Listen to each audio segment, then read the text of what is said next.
The film begins with a televised interview.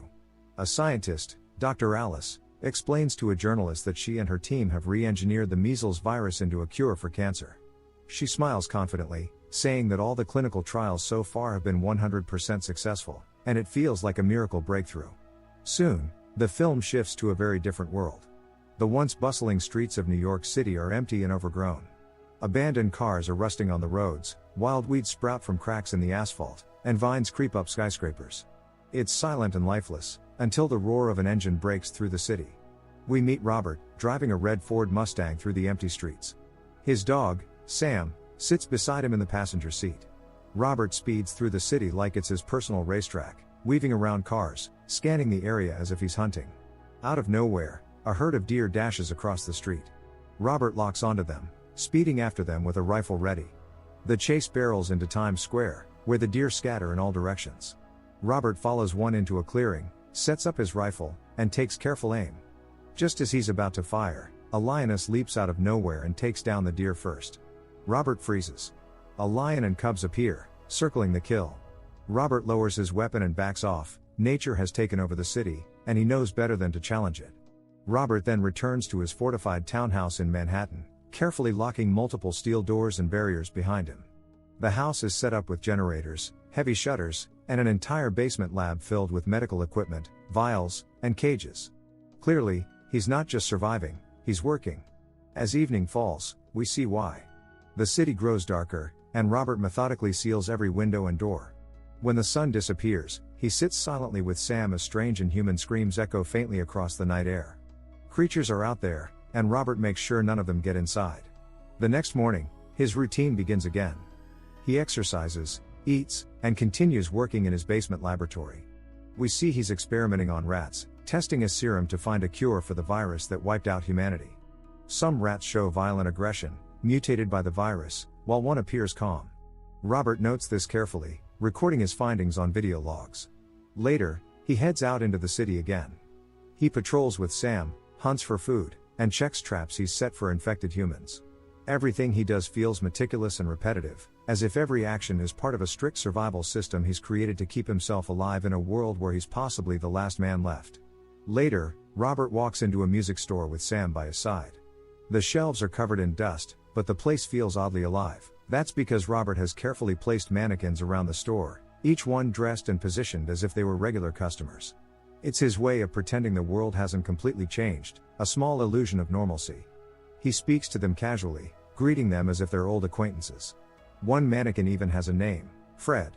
It's a routine that helps him fight off the crushing isolation, a little world he built for himself. After taking a few items in the store, he leaves, holding on to that fragile sense of normal life. Later, Robert and Sam make their way into an abandoned apartment. They rummage through the rooms, searching for food and supplies. Robert moves through quietly, then he steps into a baby's room. The sight stops him cold, because he once had a daughter. The memory weighs on him, and he stands there silently, lost in thought, before pulling himself back and moving on. They drive next to the seaport. Robert sits with his radio equipment and broadcasts his distress signal into the void. He repeats his daily message, telling anyone out there that he is Robert Neville, that he's immune, and that he's stationed in New York City at midday each day. To distract himself, Robert later climbs onto a docked jet and plays golf from the deck. He lines up shots and lets them fly into the empty cityscape. Sam lies nearby, his only companion. But suddenly, Sam's ears twitch, she hears something. Robert looks up, and in the distance, a deer bolts across the ruins of the city. Without hesitation, they chase after it. The chase leads them into an abandoned shadowy building. The deer dashes inside, and before Robert can stop her, Sam runs in after it. Panic floods him. His number one rule is to never enter dark places. The infected hide there, avoiding sunlight. But Sam's bark echoes inside, and he knows he can't leave her. Against everything he's drilled into himself, he steps inside. The building is silently suffocating. He shines his flashlight across broken walls and empty corridors. Then, a dark streak on the stairs catches his eye. It's blood. He creeps forward and peers around a corner. He then spots the infected huddling together in the dark. Robert freezes, then slowly steps back. He moves carefully, searching desperately for Sam. Finally, he finds her trembling beneath a table. Relief floods him, but before they can escape, one of the infected notices them. The silence shatters and the creatures roar. Robert and Sam run off. He sprints through the darkness as they give chase, their screeches echoing. He bursts through a window, glass exploding around him, and crashes to the ground outside. Behind them, infected who leapt through the window are caught in the sunlight. Their skin burns instantly, and they collapse in agony, writhing and dying in the daylight. Later, determined to fight back, Robert sets a trap at one of the building's entrances. He smears his own blood on the ground as bait. After a tense wait, one of the infected takes the lure. In a split second, Robert's mechanism triggers, yanking the infected into the air and restraining it. The creature thrashes wildly, and then its leader appears in the shadows. The leader howls furiously at Robert, his skin sizzling under the sunlight, then it retreats. Back in his lab, Robert straps the captured infected onto a table. He injects it with his latest experimental serum. At first, he watches its heart rate decrease steadily, giving him a flicker of hope that his cure might be working. But then the infected's eyes snap open. It thrashes violently, roaring with rage. The serum has failed. Robert slams the table in frustration. Another dead end. His desperation is starting to show. He goes to his desk, turns on his recorder, and logs his findings. He notes the failure of the trial, documenting every detail in case someone finds his research. It's a scientific journal but also a diary of his fading hope. Years earlier, Robert, in his military uniform, was with his wife and daughter as soldiers herded civilians toward evacuation helicopters.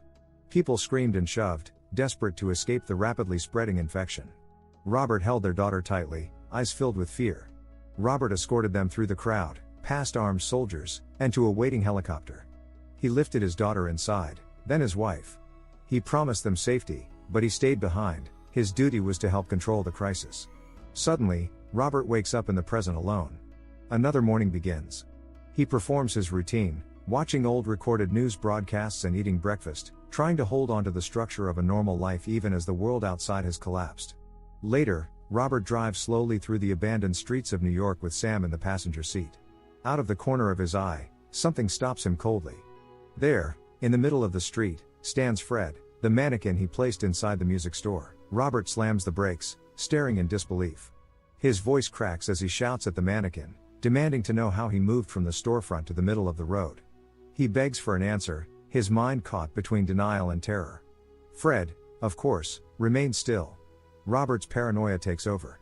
He raises his rifle and threatens to shoot if Fred doesn't speak. But silence follows, and in frustration and confusion, Robert pulls the trigger, riddling the mannequin with bullets. He then questions his sanity. Was Fred moved, or is he losing his grip on reality? He mutters to himself, trying to make sense of it, before realizing it could be a trap set by the infected. He fires his rifle wildly into the nearby buildings, hoping to flush something out. When he cautiously approaches Fred's body, he doesn't notice the trap until it's too late. The rope whips around his leg, hoisting him violently into the air. His head smashes against the ground as he's dragged upward, and his rifle falls from reach. He dangles upside down, unconsciously. Hours later, he wakes to the horrifying sight of the sun sinking fast. Panic surges through him. He pulls out his pocket knife and desperately saws at the rope. His leg tears badly as he drops to the ground, crying out in pain, but there's no time to rest. He crawls toward his car, knowing the infected will soon emerge. The alpha male infected appears, standing menacingly in the shadows, flanked by snarling infected dogs. They wait, growling, straining against their chains, but they cannot cross into daylight. Robert, bleeding and frantic, glances at the sun dipping lower. The moment it disappears, the dogs are released. They charge at him, but Sam leaps to his defense. She tears into one of them, protecting Robert with everything she has. In the chaos, Robert manages to shoot one of the infected dogs, but Sam is bitten during the struggle. Later, Robert prepares an injection of his experimental serum. He plunges the needle into her vein, whispering desperately for it to work.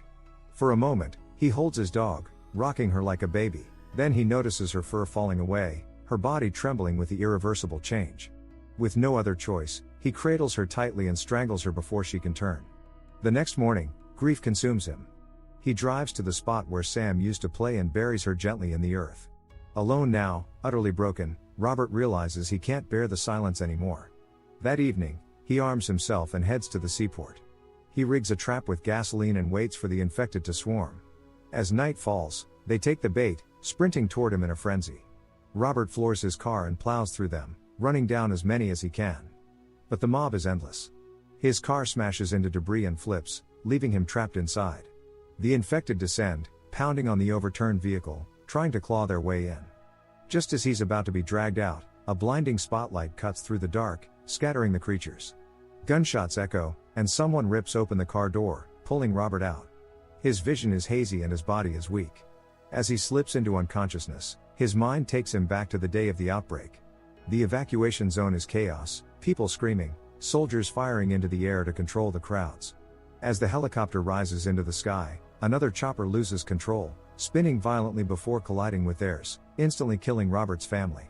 Suddenly, Robert wakes up in his living room and hears movements in his kitchen. His instincts take over and grabs his gun, expecting the infected. But when he turns the corner, he doesn't see monsters. Instead, standing there is a young woman and a boy. The woman introduces herself as Anna and the boy as Ethan. Robert just stares, unable to process that there are living, breathing people in his kitchen. For years he's lived alone, speaking only to mannequins and his dog, and now strangers are in his home. His guard doesn't drop, even when they sit down to eat breakfast together. Anna explains that she and Ethan heard his distress calls over the radio and have been following the signals. She tells him they're heading to a safe zone in the mountains, a place where survivors live. Robert can't accept it. He refuses to believe there are more people out there, that the world still holds a community. The weight of disbelief and confusion overwhelms him, and he excuses himself from the table, unable to stay seated any longer. Later that day, he gathers himself and finds Anna downstairs. He thanks her for saving him at the seaport when he was seconds away from death. But his stance is firm. He won't leave New York. He explains that his purpose is here, to create a vaccine, to cure the infected, to make the city livable again. To show her, he brings her into his lab. There, strapped down on a table, is one of the infected patients he's been experimenting on. Anna is astonished to see the creature lying still, sedated and under observation. She realizes the scope of Robert's mission.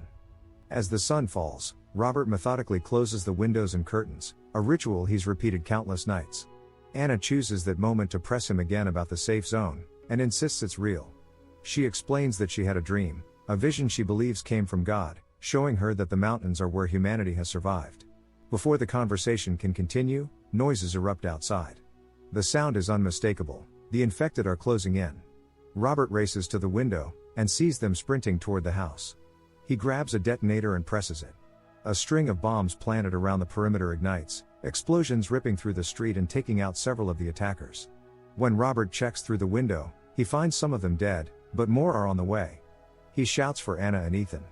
As he moves through the house, one of the infected lunges at him in the living room. The attack is fast and brutal, knocking him back, but before he can fire, the creature slips away into the shadows.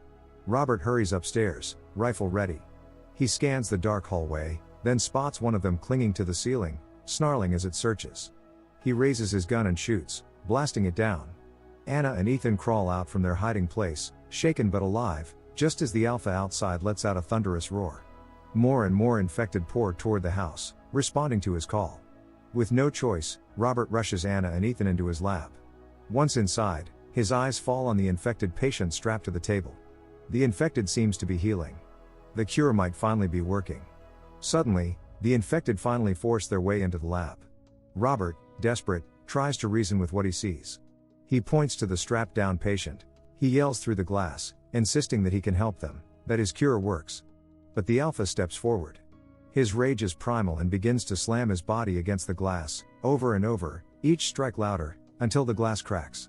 Robert realizes that they'll soon be killed if he doesn't make a decision. He quickly draws blood from the patient, placing the vial into Anna's hands. His voice breaks as he tells her that this is the cure, that the future now rests with her. He leads Anna and Ethan to a small secure space built into the lab, shoving them inside. Meanwhile, the alpha smashes into the glass again, and a crack spiders across its surface.